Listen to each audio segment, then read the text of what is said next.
Right at this very second, have you actually stopped to think about how your data is getting around?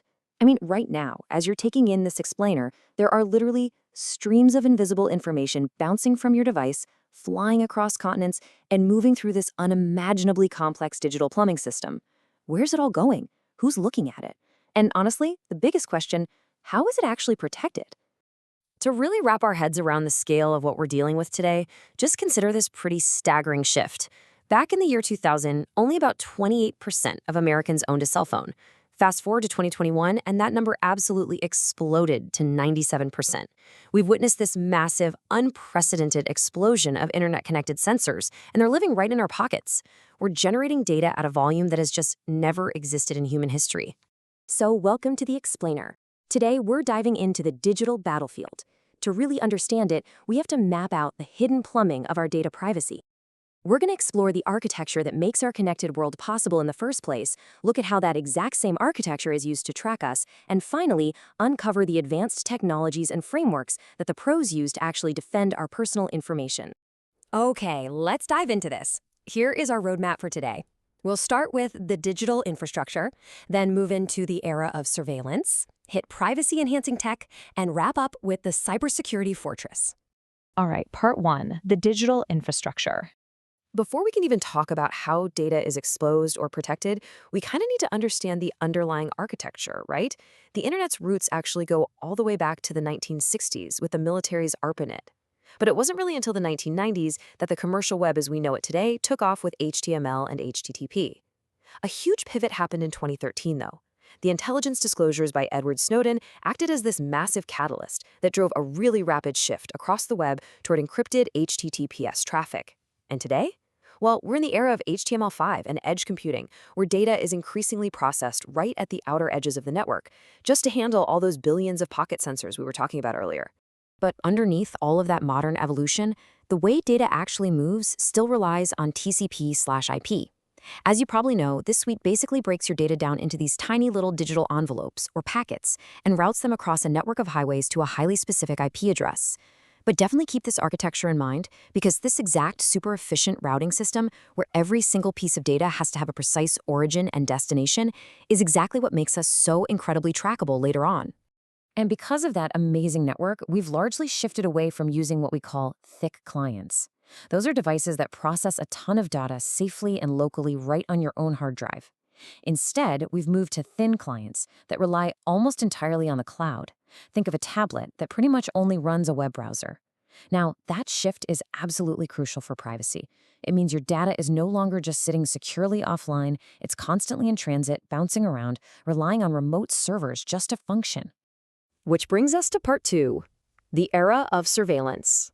So we have this incredible, highly efficient infrastructure. But as computing power has just skyrocketed, it's become super easy to leverage that exact same plumbing for tracking. One of the most common ways this happens is through cookies. Now, first-party cookies are pretty straightforward and actually helpful. They're set by the site you're currently visiting just to remember your login or keep your shopping cart full. Third-party cookies, on the other hand, are deployed by completely different domains, like advertising networks. They essentially attach themselves to your session and just follow you around from website to website, silently building up this massive comprehensive profile of your habits and interests. You might be wondering, why is there so much invisible tracking going on?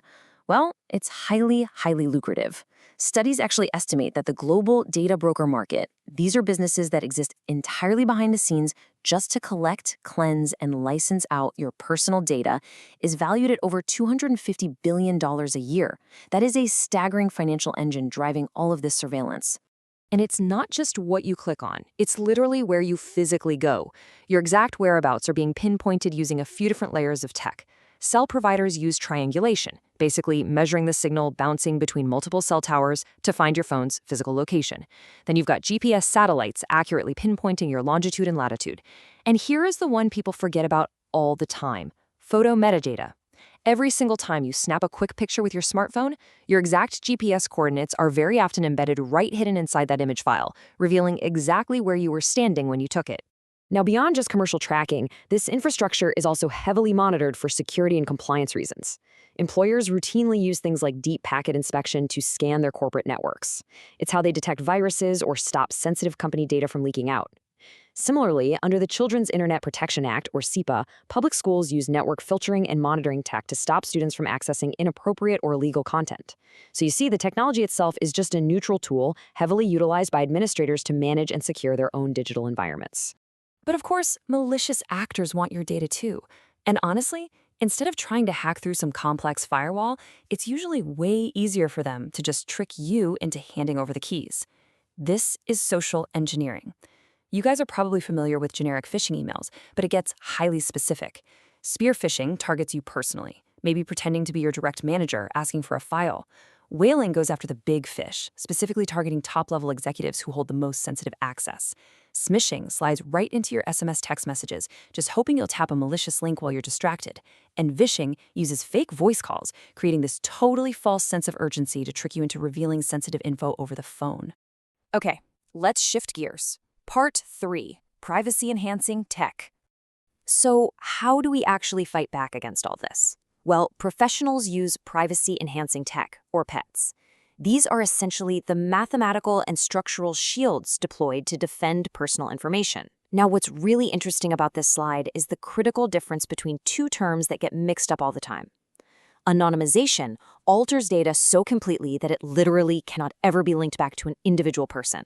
In fact, privacy laws generally don't even apply to truly anonymous data because the identity is completely gone.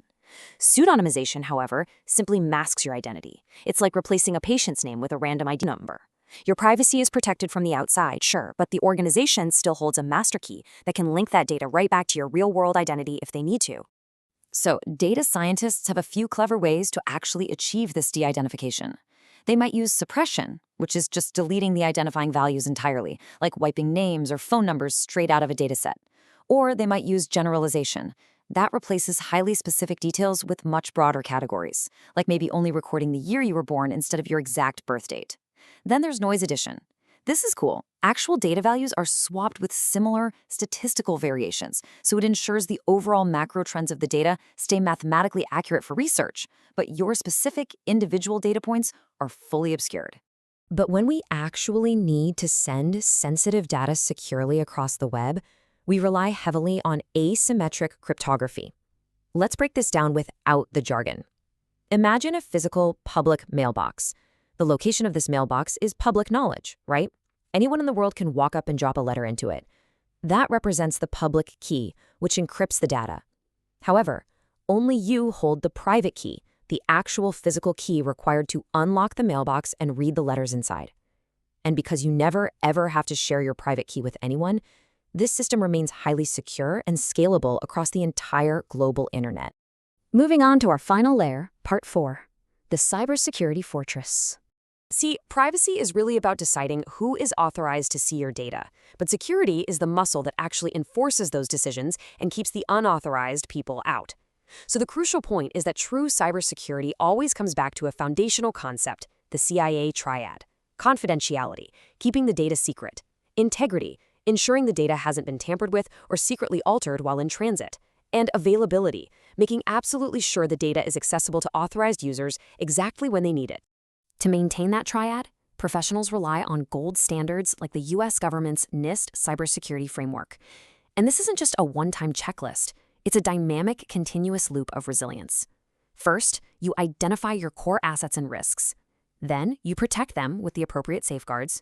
You actively detect any malicious anomalies on the network. You respond immediately with a coordinated plan when a breach inevitably happens. And finally, you recover and bounce back, restoring those impaired services as fast as humanly possible. Because the truth is, security professionals literally have to live in a constant adversarial mindset. They don't just wait around looking for general bugs. They use threat modeling frameworks like Stride to proactively hunt down highly specific attack vectors. They're constantly asking, are attackers spoofing fake identities to bypass authentication? Are they tampering with data while it's in transit? What about repudiation, where a system fails to properly track who did what, allowing a bad actor to just deny their actions later? They scan for information disclosure that leads to data leaks. They defend against denial of service attacks that just bombard a site until it completely crashes. And they guard against elevation of privilege, where a hacker sneaks in as a low-level user and tries to escalate their access until they have ultimate admin control. It is just an exhaustive, constant battle. And that intense adversarial mindset has really led the whole industry to what we call a zero trust approach. It's a model where absolutely no actor, no network, and no service is trusted by default, even if they are already inside the system. Every single request has to be continuously verified and encrypted.